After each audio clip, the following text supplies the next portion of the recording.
예수님 중심의 삶이라는 제목으로 함께 말씀을 나누려고 합니다.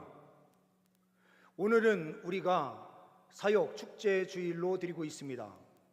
봉사의 자리를 정하는 이 날이 왜 사역 축제의 날이냐 이렇게 생각하시는 분들이 계실 수 있어요. 그런데 주님 나라를 위하여 결단하는 시간만큼 하나님의 큰 영광이 있는 자리가 또 어디 있습니까? 하나님 나라를 위하여 내가 살겠다 결단할 때 하나님께서 주시는 그 은혜가 충만하니 이 자리는 사역 축제의 자리가 되는 줄 믿습니다. 이 사역 축제를 우리가 함께 하면서 깊이 생각해 보아야 될 문제가 있습니다. 우리의 사역은 무엇을 위한 사역이냐? 우리의 삶은 누구를 위한 삶인가? 이것을 명확하게 하는 것이 매우 중요합니다. 오늘 말씀을 통하여 우리의 최우선순위를 명확하게 하고 주의 영광을 위하여 살아갈 수 있는 우리가 될 수 있기를 다시 한번 간절히 소망합니다. 예수님 중심의 삶, 이 예수님 중심의 삶이란 무엇일까요? 본문 말씀을 통하여 보는 첫 번째는 예수님을 모시는 삶입니다라는 사실을 보게 됩니다. 38절 말씀을 보게 되면 그들이 길 갈 때에 예수께서 한 마을에 들어가시매 마르다라 이름하는 한 여자가 자기 집으로 영접하더라, 이렇게 말씀이 기록되고 있습니다. 오늘 우리 본문 말씀이 기록된 누가복음 10장에서는 유명한 내용들이 많이 기록이 되고 있어요. 특히 앞에 있는 선한 사마리아인과 관련되어 있는 말씀이 기록되고, 이 말씀을 하신 후에 주님께서 길을 가다가 한 마을에 들어가시게 되는데 그 마을이 바로 마르다가 있는 마을이었습니다. 마르다, 마리아, 이 사람은 우리가 나사로 사건을 통해서 잘 알고 있는 인물이에요. 요한복음 말씀에 하나님이신 예수님께서 친히 죽은 나사로를 살려주심으로 예수 그리스도께서 앞으로 어떠한 일을 행하실 분이신가를 명확하게 보여주시고 계세요. 우리의 사망의 문제도 예수 안에서는 모든 것이 다 해결된다라는 것을 분명하게 보도록 하시고 계십니다. 그런데 신앙의 출발은 어디에서부터 시작되는 것입니까? 신앙의 출발은 예수님을 영접하는 것, 모시는 것으로부터 시작이 돼요.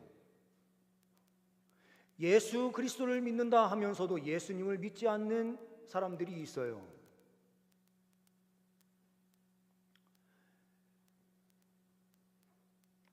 (2026년) 교회 트렌드라고 하는 책이 있습니다.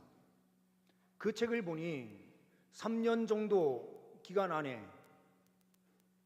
기독교인으로서 무속신앙인 점을 치러 가거나 어떠한 그것과 관련되어 있는 일을 해보신 분들은 몇 명인가 조사해 봤더니 20%에서 30% 사이에서 나와요. 예수님을 믿고 하나님을 믿는데 우상을 함께 섬기면서 나아가는 그런 일들이 너무나 쉽게 이루어지고 있는 세상을 우리가 살아가고 있어요. 무속을 쉽게 우리가 용납하면서 나아가는 이런 상황들이 많이 펼쳐지고 있다라고 하는 것입니다. 그런데 예수님을 모시면 우리는 예수 한 분만으로 충분해요. 예수님을 영접하는 일, 이 영접하는 일이 어떠한 일입니까? 예수님을 믿는 거죠. 근데 예수님을 왜 믿으세요? 예수님을 왜 믿으세요? 많은 사람들이요, 마음의 평안을 얻기 위해서다라고 하는 답변을 많이 해요. 그런데 우리는 마음의 평안은 예수 안에서 뒤따라오는 선물이에요. 진짜 우리가 추구해야 되는 것은 구원입니다.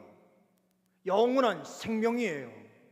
저 하늘나라에 들어가는 것이 우리의 최종 목표예요. 우리가 신앙생활하는 것은 예수 믿고 예수 안에서 주님의 뜻을 이루는 길로 나아가기 위함입니다. 그러니 예수를 영접함이 없이 어떻게 신앙생활이 가능하겠습니까? 그런데 많은 기독교인들 가운데서도 예수님을 인격적으로 만나지 못한 사람들이 너무나 많아요. 예수님을 영접하지 않고 자기는 신앙생활하고 있다라고 말하는 사람들이 많아요. 이 자리에 나와 계신 분들은 그런 분들이 없겠지만 제가 경험한 그런 상황들을 보게 되면, 제가 대전에 있을 때에 한 분이요 꼭 2달에 한 번씩 꼭 예배에 참석했어요. 그리고 교회에 올 때에는 교육자실, 목사들이 있는 곳에 와서요 부목사들과 다 인사하고, 나중에는 담임 목사실이 있는 교목실이 있는 곳으로 안내받아서 가서 교목실장님인 담임 목사님과 인사를 하고, 그렇게 하고 예배를 드리러 올라가요. 그러면 예배 시간에 오늘 국회의원 누가 오셨습니다, 이렇게 인사를 하면서 많은 성도들한테 인사할 수 있게 해요. 그분은 일부 예배에 제가 사역하던 교회에서 예배를 드리고, 2부 때는 그 바로 옆에 다른 교회에 가서 또 예배를 드리고, 그 옆에 3부 예배가 있는 곳에 가서 그 다음 3부 예배까지 드리는 순서로 쭉 진행돼요.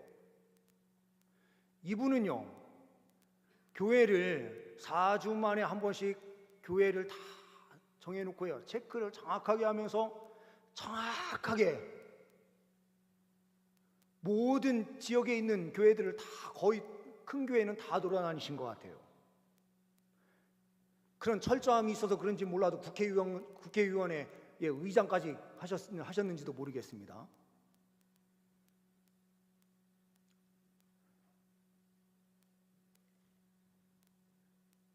예수 믿는 사람이요 대통령이 되면 어떤 일이 벌어집니까?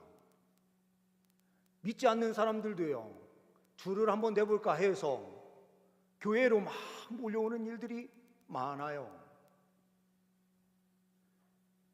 우리 성도님들은 이 자리에 왜 계십니까? 이 자리에 우리가 왜 있습니까?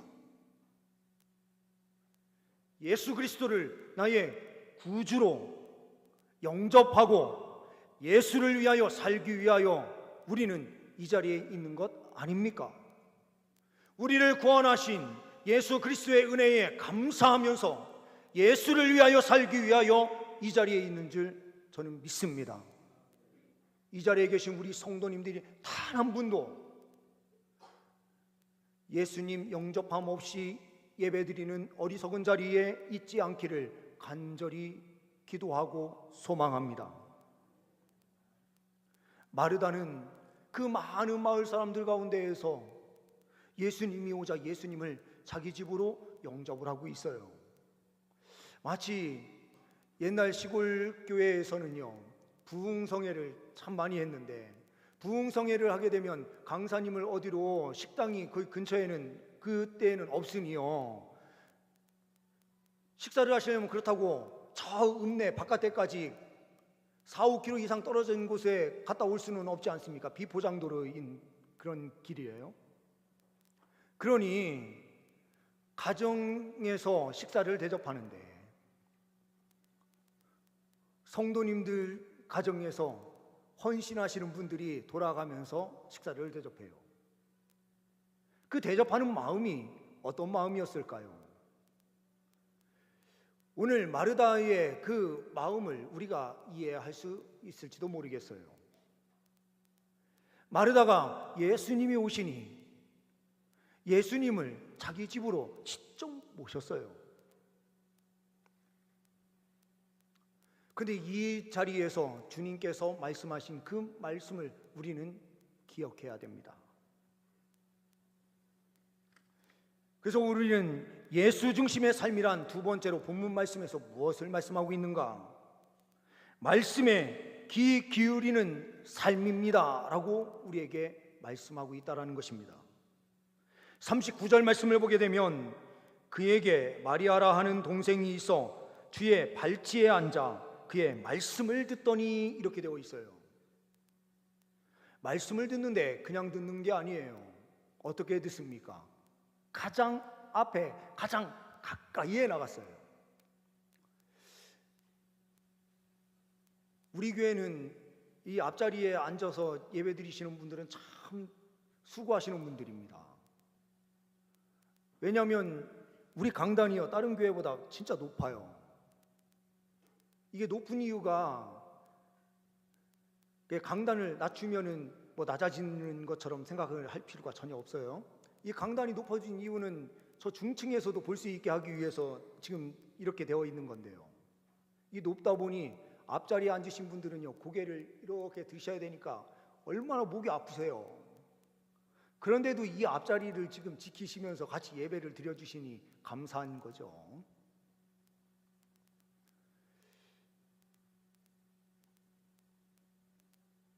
저는 중학교 때 공부를 열심히 안 할 때에는요, 키 큰 게 얼마나 좋았는지 몰라요. 키 크면은 막 57번, 58번 막 이런, 제가 57번까지도 해본 것 같아요. 57번, 58번.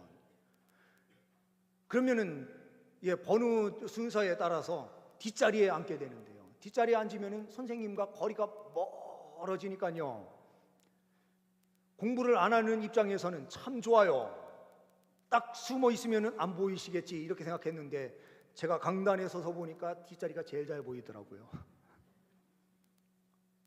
근데 진짜 공부하고 싶어 하는 친구들은요, 어떻게 해서든 선생님 저 앞자리에 좀 앉게 해주세요 해서요 앞에 앉아요. 제가 고등학교에 가서는 하나님께서 성령의 은혜를 중3 때 허락해 주셔서 제가 변화를 받았거든요. 그래서 중학교 생활은 제가 잘 못했지만 고등학교 생활은 진짜 열심히 해보자 해가지고요, 정말 열심히 공부하고 했어요. 그러니요, 공부 열심히 하는 사람은요, 특징이 뭐냐? 선생님이 그렇게 좋아요. 왜 그러냐면 점수도 잘 나오고 하니까. 그렇죠? 그래서 선생님이 존경스럽고 더 사랑스러워지는 그런 이 마음이 들더라고요. 근데 앞자리에 앉고 싶어요.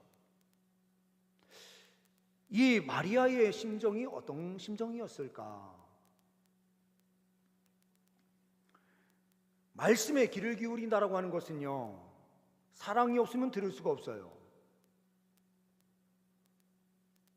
귀를 기울인다라고 하는 것은요, 그 사람으로부터 내가 무엇인가 뜨거움의 그 무엇을 체험하지 못하면 결코 할 수 없는 일이에요. 예수님께 나아가서 예수님의 발치에 엎드린 이 말씀을 듣고 있는 이 한 사람, 마르다는요, 신앙생활이 뭔지를 알았던 거예요.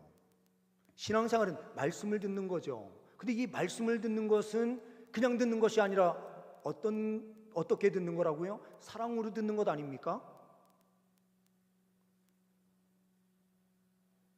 신앙생활이라고 하는 것은 관계예요. 우리의 행동이 아니고요, 하나님과의 관계가 우선인 거예요.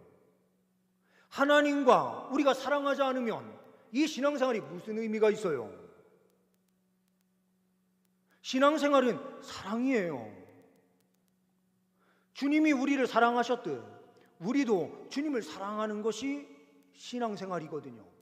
예수 중심의 삶이다라고 하는 것은 예수님을 사랑함으로 예수님의 말씀을요, 그대로 받아들이는 삶을 사는 거죠.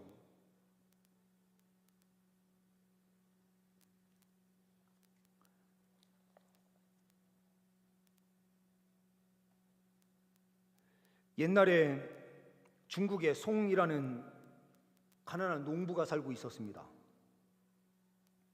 그는 평생 글도 몰라요. 그런데 어느 날 선교사님이 와서 복음을 전하는데 예수님이 믿어진 거예요. 글을 모르니 어떻게 하겠어요? 그 글 모르는 사람에게 이 선교사님이 한 구절을 외울 수 있도록 해준 거예요. 이는 내게 사는 것이 그리스도니 죽는 것도 유익함이라. 이 말씀을 외우게 한 거예요. 이는 내게 사는 것이 그리스도니 죽는 것도 유익하다. 이 말씀 한 구절을 암송한 이 사람이요, 농사를 지을 때든 힘든 일이 있을 때든 늘 이 말씀을 기억하면서요, 다른 사람들보다 더 열심히 일하고 기쁨으로 살아요. 그래서 한 사람이 물어봅니다. 당신은 뭐가 그렇게 좋소? 그랬더니요, 이 말씀을 그대로 암송하는 거예요. 이는 내게 사는 것이 그리스도니 죽는 것도 유익함이라. 아니, 그리스도께서 나와 함께 계시고 나도 예수님을 위해서 사는데 그것으로 충분합니다. 이렇게 답변을 하는 거죠. 주님께서 우리에게 요구하시는 것은 무엇입니까? 주님을 뜨겁게 사랑하는 그 마음으로 나오는 그 신앙을 주님께서 원하시고 계십니다. 주님을 사랑하는 것은 하나님의 말씀에 귀를 기울이는 거예요.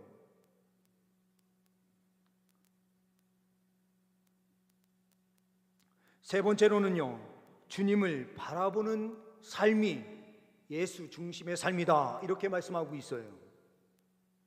41절 42절 말씀을 보십시오. 주께서 대답하여 이르시되 마르다야 마르다야, 내가 많은 일로 염려하고 근심하나 몇 가지만 하든지 혹은 한 가지만이라도 족하니라. 마리아는 이 좋은 편을 택하였으므로 빼앗기지 아니하리라. 이 말씀을 보게 되면요, 마르다가 예수님을 집으로 영접하고 대접하려고 하는 이 마음 아주 귀중했어요. 아주 중요해요. 신앙의 출발이에요. 그런데 문제는 뭐냐라는 거죠. 그렇다고 해서 마르다가 완전히 잘못됐다, 성경은 이렇게 이야기한 적도 없어요. 아니, 교회에서 봉사하시는 일만큼 얼마나 중요한 일이 있습니까? 또 교회를 살리는 일에 있어서 가장 중요한 역할을 하는 사람들이 누구예요? 마르다와 같은 사람들이에요. 마르다와 같은 사람이 없으면 교회는요, 무너져요. 나는 말씀만 들을 거야 하면서 말씀의 자리에만 있고요, 봉사하는 자리에 없으면 교회는 존립할 수가 없어요. 근데 여기에서 말씀하시는 그 말씀의 뜻은 관계가 가장 중요한 것이다라고 앞에서 말씀을 드렸어요. 그럼 마르다의 여기에서 놓친 부분이 뭘까? 우리는 생각을 해봐야 되는 거죠. 주님을 바라보지 못한 거죠. 예수님도 어떻게 보면 제가 예수님을 많은 부분에 닮지 못했는데 오늘 말씀 보니까 예수님을 한 부분은 제가 좀 닮은 것 같다는 생각이 들어요. 어떤 부분이냐? 한 가지만이라도 족하니라, 이렇게 말씀하시잖아요. 음식을 만드는데 몇 가지만 하든지 혹은 한 가지만 해라, 이렇게 말씀하시거든요. 저 개인적으로 웃으면서 이야기하는 내용이 뭐냐면, 저는 원푸드 시스템이다, 이렇게 이야기해요. 밥을요, 반찬을 여러 개 있어도 여러 개 많이 먹는 이런 스타일이 아니에요. 밥 반찬이 있으면은, 국이 하나 있으면 국에 밥을 딱 말아가지고요, 딱 먹으면 거의 끝나요. 반찬은 몇 번만 이렇게 먹으면 되는 사람이거든요. 그래서 저는 먹는 것에 목숨 거는 사람이 아니에요. 저는 먹는 것을 뭐 즐겨하고 막 이런 스타일도 아니에요. 예수님께서도 그러신 게 아니셨을까? 이런 측면에서 보니까 저는 예수님 닮은 게 아주 이런 부분에서는 이렇게 말씀을 적용하는 게 문제가 되는 거죠.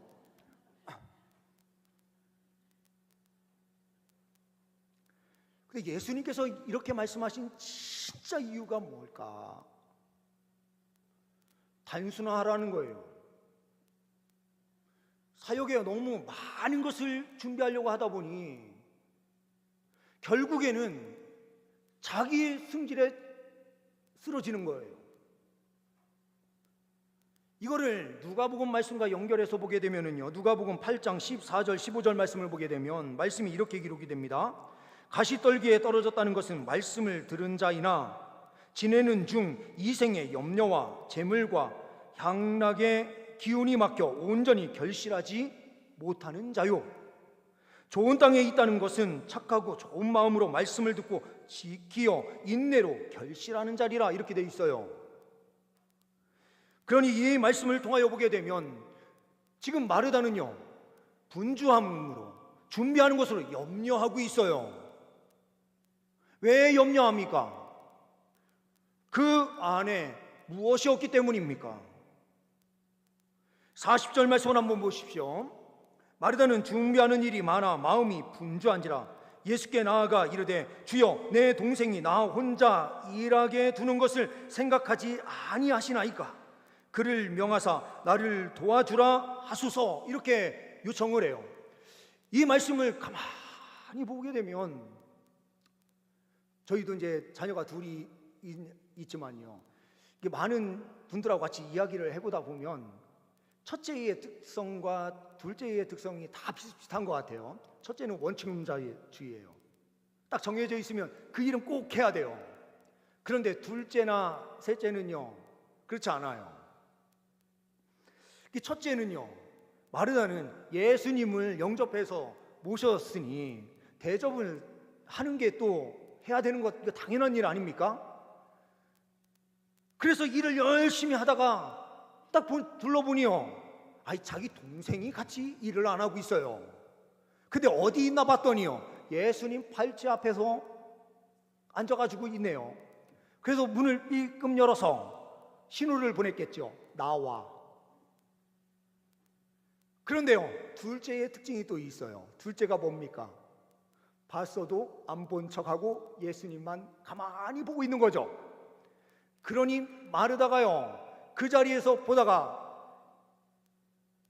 동생에게 화가 나기 시작했는데, 이 동생을 향한 화가 그 다음에는 누구에게로 가느냐? 예수님께로 향하게 된 거예요.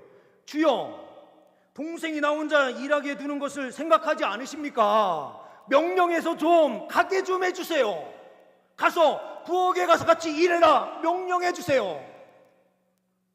이 원망이요, 사람을 향하고 있다가 결국에는요, 동생을 향한 그 원망이 누구에게 향하느냐? 도대체 예수님은 뭐 하십니까? 아니, 주님 나라를 위하여 봉사도 않는 사람에게 왜 복을 주세요? 열심히 봉사하는 나에게는 왜 하나님 은혜를 주시지 않아요? 이렇게 말하는 것처럼요. 그래서 주님께서 이렇게 말씀하시죠. 몇 가지만 하든지 혹은 한 가지만 해. 이거는요, 단순화시켜내고 주님과의 관계에 집중하라 라는 뜻이에요. 저는 우리 교회의 사역이 어떤 사역이 되어야 할까, 이 생각을 많이 해보게 되는데요, 뭔가 봉사의 자리가 필요 없는 자리는 좀 없앴으면 좋겠다 해서 보면은요, 없앨 게 없어요. 다 필요해요. 근데 다 필요한데 대신 그 일자리 자체가 다 없어지게 하는 것이 아니라 일을요 하더라도요 좀 단순화시키면 좋겠다라는 판단을 하는 거예요. 그래서 우리 장로님들께서도 정책당회에서 그때 같이 논의해 주셔서 우리가 밥으로 하던 거를 국수로 바꾼 이유가 뭐냐, 조금 더요 단순화시킬 수 있기 때문에 그런 거예요. 밥 준비한다고요, 반찬을 뭘로 해야 되나 한 달 전부터 고민해야 되는 거 아닙니까? 이제 순서가 다가오면은 뭘 준비해야 돼. 그리고 진짜 해야 될 때 되면은요, 앞에 구역이 뭘 했으니 우리 구역은 좀 더 잘해야 되는데 하면서 경쟁적으로 뭔가 더 하려고 하고 뭔가 하다 보면은 사람이 지치게 되어 있어요. 그래서 메뉴를 그냥 하나로 딱 만들어 놓으면 최소한이요 일하는 게 그렇게 많이 줄어든 건 아니겠지만 그래도요 좀 단순화시킬 수 있겠다, 이렇게 판단을 한 거죠. 교회의 일은 좀 단순화시킬 것은 단순화시켜내야 돼요. 그 이유는 주님과의 관계가 진짜 중요한 것 아닙니까? 그리고 더 중요한 의미가 있어요. 마르다에게 가장 큰 문제는 무엇이었을까? 분주함으로 인해서요. 이 분주함이 누구를 위한 분주함이에요? 예수님을 위한 분주함 아닙니까? 아니, 예수님을 대접하려고 그러는 건데요. 예수님이 온데간데 없어요. 준비하다가 보니까 말씀 듣고 있는 마르다가요 보여요. 예수님이 안 보여요. 마르다가 보이는 거예요. 그 다음에요, 마르다 편에 서 있는 예수님이 그렇게 원망스러워지는 거예요. 그러면서 예수님이 사라져요.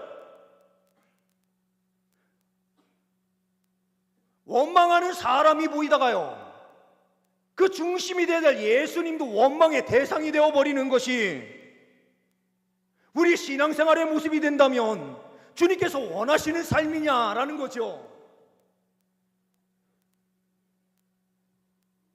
우리 성도님들은 무엇을 위하여 봉사하십니까? 우리 성도님들은 무엇을 위한 신앙생활을 하시는 것입니까? 예수님을 사랑하는 마음은 다 빠져있고 일하는 것만 남아있다면 이것은 우리가 탈진되는 가장 첫 길이 되는 거예요. 주님께서 우리에게 요구하시는 것은 일은 단순화시키고 집중해서 하나님의 말씀을 부여잡고 우리의 주님이신 예수를 위하여 예수님을 사랑하는 그 마음으로 헌신하는 자리에 서기를 원하시는 거예요. 그러니요, 우리가 식당에서 봉사할 때도요, 예수님이 계시면 충분해요. 아니, 이것을 예수님께서 맛있게 드시고 예수님께서 기뻐하실 거라고 한다면은요, 그 일은 헛된 것이 아니에요. 하나님께서 기뻐하시는 일이에요. 그러니요, 기쁨으로 섬기면서 달려갈 수 있어요. 근데 예수님이 그 자리에서 싹 빠지게 되면 만들어야 되는 종류의 반찬이 많은 것만 보이고요, 함께 돕지 않는 다른 사람들의 모습이 보이기 시작하는 거예요. 그러면서 그 중심이 되는 예수님을 향하여 원망하는 신앙생활을 할 수 있다라는 거죠. 우리가 이 사역축제 주일에 늘 생각해야 되는 것은 무엇입니까? 가정도 똑같아요. 한 자매가요, 사귀고 있었던 형제에게 청혼을 받았어요. 나하고 결혼해줘. 그랬더니요, 이 자매가 이렇게 답변을 합니다. 나는 최고 우선순위가 예수님이야. 그리고 두 번째로 사랑하는 사람이 바로 당신이야. 우리가 결혼해서 예수님 최우선으로 살고 그 다음에 우리 사랑하면서 살아요. 근데 이 의미는요, 매우 커요. 예수님을 사랑하는 사람이요, 이웃도 사랑하는데 자기 몸과 같은 아내를 사랑하지 않을 수가 있나요? 예수님을 사랑한다는 것은요, 결국에는 예수를 바라보게 되면 옆에 있는 아내를 사랑하게 돼 있고 남편을 사랑하게 되어 있고 이웃을 사랑하게 되어 있는 거예요. 사역을 하면서도요, 우리가 봉사를 할 때에 주님을 최우선순위에 두면 사람이 외면받는 것이 아니라 예수님을 사랑하는 그 사랑이 옆에 있는 우리의 가족들, 우리와 함께하는 우리 공동체의 사람들에 함께 보이어서 사랑을 하게 되어 있는 거예요. 그러니 예수님께서 말씀하시는 것입니다. 네가 잊은 것이 지금 무엇이냐? 주님을 바라보지 못하고 있었던 그것이 가장 큰 문제였던 거죠. 우리가 서 있는 자리에서 저도 마찬가지예요. 저도요, 예수님이 제 중심에서 만약에 계시지 않는다면 저도 쓰러지고 넘어질 수밖에 없는 사람이에요. 우리가 예수님을 위하여 사니 모든 것을 다 사랑으로 나아갈 수 있는 거죠. 우리는요, 철저하게 예수님 중심의 삶을 살 때에 우리는 이 세상에서도 승리할 수 있습니다. 주님께서 우리에게 요구하시고 계십니다. 예수님을 영접하라. 영접했으면은요, 하나님 말씀에 귀 기울여서요, 우리의 관계가 사랑의 관계가 될 수 있도록 해야 된다는 것. 사역의 어떤 자리에 있든지요, 예수님이 보여야, 예수님과 함께하고 있어야 우리의 사역은 능력 있는 사역이 될 수 있다라고 주님께서 말씀하시는 것입니다. 우리의 봉사의 자리를 통하여 오직 예수만이 보이고 예수만이 선포되는 귀한 역사가 펼쳐질 수 있기를 소망합니다. 기도하십니다. 주님, 우리의 중심에 늘 예수님을 모시게 하여 주옵소서.